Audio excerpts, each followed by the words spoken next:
I'm not so far. I'm not so far away from Mexico at the moment because I'm in Georgia, in Atlanta. I've never been in Mexico, and I know I have a lot of fans in Mexico because they write me on Instagram. And I hope, because I'm here till mid of July, I think. I hope I will make it down to Mexico to see a wonderful and beautiful country because I've never been there. And I really would love to come and go from Mexico and even South America because I never did this in my whole life. And I'm very, very excited about your country. That's amazing. Thank you for saying that. And you're welcome. You do have a lot of fans here. Whenever you want to come, you're welcome, always. Quiero que esto sea un momento privado. Las primeras veces son especiales. ¿En serio? We are here to talk about the Girlfriend Experience, Season 3. What exactly attracted you to this project? The name Steven Soderbergh is a very popular name for me.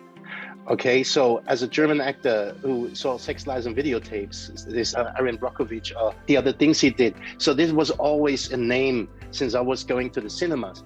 And when then came a German director, and she wasn't recognized as a talent in Germany, so she made her studies in the US in New York and graduated from the film school there, and made this wonderful movie. Which Steven Soderbergh saw, and then he engaged her for the Girlfriend Experience, and she was a showrunner and could write all this beautiful script for the show. And first time she had become a showrunner, and she said, "I'm such a fan of you because of Dark," which she saw, and wanted to have me in her series. And she called me up when she phoned me in between the rehearsal, the shooting of the Royal Game by Stefan Zweig, which is an upcoming cinema movie, and she offered me the role and told me the storyline and Steven Soderbergh, and it was in English, and I wanted to speak English, and I wanted to play in English, and to open up the new market for me, and and it was in London. I could shoot in London on the Four Seasons, and it's a sexy show. You can show a little bit of a sexy body. It's still not that bad. You can show it. You have to show your body when you can. Yeah. When you still can. So I said, okay, I like it sexy, and I like it on the surface, but it goes into the depth. There is a lot of depth beneath, and it touches some very good questions. If there is a free will at all for humans, if we have any free will, and about artificial intelligence, it was somehow. It was a crazy and a very intelligent show, and so I said yes. And I didn't even read the script. I just listened to her for about 20 minutes, and then she had me. I said, okay, let's go to London. Let's find out. I love to see your work, your diversity, not even in languages and places, but also what you have done. Like, you have lost weight, you have been in time traveling, you have portrayed this Adolf Hitler in a very satirical way, to be like to provoke people, right? Like in a Borat way. Yeah. What have you learned about yourself, like putting yourself in the shoes of other characters? When I play a character, like I always try to. I did 30 years of theater. I started when I was 12. I played so many theater pieces and characters, but I always try to find a tone, like in the music.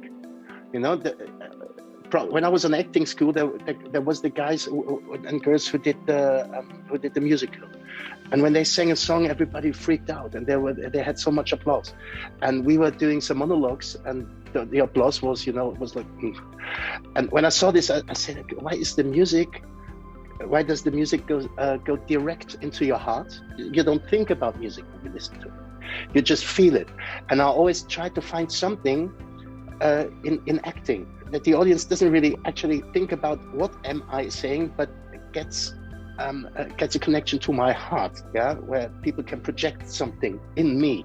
So I try to find this tone, and it's only about putting a focus on a certain part of your personality. It's not, I'm not other persons, I'm myself, but I put a focus, a spot on a certain part of my personality, and I make this bigger and more brighter and make it shine. sometimes this is nice, sometimes this is not so nice, and you find out things that are not so nice about human beings, about yourself. So this is what attracts me the most in this acting, to find out something about me. It's all about psychology, I think, at the end, and to bring empathy to the people. And for example, I was just playing Fassbinder, and the famous German movie maker, the famous director we had, and Germany has still a problem dealing with him, and I didn't like him a lot in the beginning, but I got so much empathy to this character, and I still feel it in myself.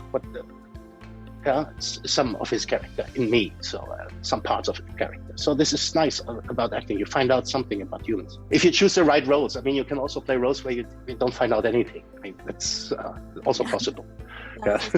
Now that I have you here, I want to ask you about food, because you come from Italy, where we have this amazing food, and you also come from the restaurant business.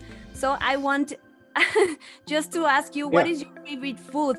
The best food in the world is definitely the Italian food. It's every food. I must say that. Sorry to all of you who have great kitchens, but the Italians, they took, because they were traveling a lot, and they took all the ingredients they found all over the world. Even they didn't invent the noodles. The noodles were invented by the Chinese, but Marco Polo brought it to Italy, and they transformed it into something else. And the only kitchen in the world which is a really healthy kitchen as well is the Italian kitchen, because it has lots of vegetables. You don't have to eat a lot of meat, and you eat everything after each other. If you come to the meat, you don't eat the cotorni, the sides. You don't eat with the meat. You eat it afterwards. The salad comes at last. And Italians don't breakfast at all, so we don't have any breakfast, but we just take an espresso. That's what I never grew up with, eating anything in the morning. And then we were starting at 12 o'clock, we were starting to cook lunch, and then since then we were steadily talking about food, how to prepare it, where do you buy it, where do you get it, what is in there for nutrition, then what makes it with your body when you eat this or that, how much does it cost. And then while you prepare the lunch, you were talking about what to eat at night. And at night there was the big dinner. And the food, the funny thing about food is that it gathers, lots of people gather around the fireplace, and they eat the food. It's like, this is a very antique thing about humans, and I love that so much. But the Italian kitchen I think is the best kitchen in the world, because it's so diverse, the Italian kitchen, and I really like to cook it. And I also I just cooked here in my hotel rooms. I bought an Instant Pot because I can have the food they make even if it's a luxury hotel. If I'm staying here for 3 months, after 2 weeks I ate it all and I can't eat it anymore. So I just made a nice chili con carne in my Instant Pot. So and I really love doing that. I cook a lot. I always cook in hotel rooms. Lonely souls in hotel rooms cooking against loneliness. This is because being an actor actually is being pretty alone, even in this pandemic situation where you have to quarantine all the time.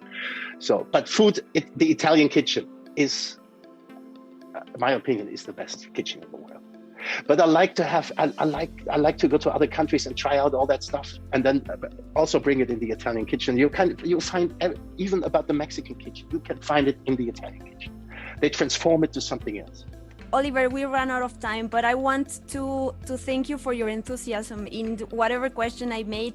I love this, and I wish you the best in your career. I love how you bring all nationalities that you have to the things you do, and you don't lose yourself and your identity in whatever you're gonna be in Fantastic Beasts 3, and you still are you. I love that. Thank you very much for this. This is good to hear. Thank you very much. Thank you for the interview. And nice to meet you. Bye-bye, Mexico. Bye-bye. Nice to meet you too.